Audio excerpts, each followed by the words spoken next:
কথাগুলো না। Hello guys, আমি আবার চলে আসলাম আরেকটা ব্লগ নিয়ে। হ্যালো গাইস, আমার চিকেন চলে আসছে, কিন্তু মিয়োনিজ দিছে, চারপাশে সব মাছি আর মাছি, অস্বাস্থ্যকর পরিবেশ, তাও আমরা খাইতে হচ্ছে।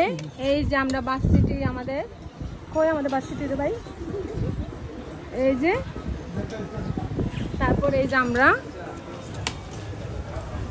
তারপর তোমাদেরকে নিই। মাহবুব ভাই হাই দাও না। হাই হ্যালো গাইস, আবার চলে আসলাম আরেকটা নতুন ব্লগ নিয়ে। আজকে আমি দেখাবো আমার ফ্রেন্ড সার্কেলরা কিভাবে কিসের মতো ক্ষুধার্ত বাঘের মতো ফ্রাইড রাইস খাইতেছে। Introduce my friend.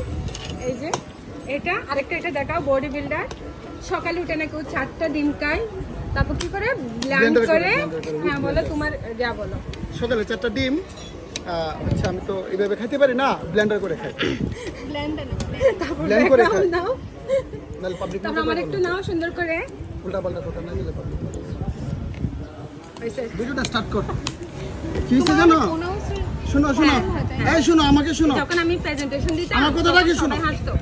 প্রথম যেদিন তুমি ক্লাসে আসছো, তুমি যখন হাসি দিছো, তোমার হাসি দেখে তোমার পছন্দ হয়ে গেছে। তখন আমি শাহরিয়ারে বললাম যে শাহরিয়ার, ওরে তো আমার খুব ভালো লাগছে।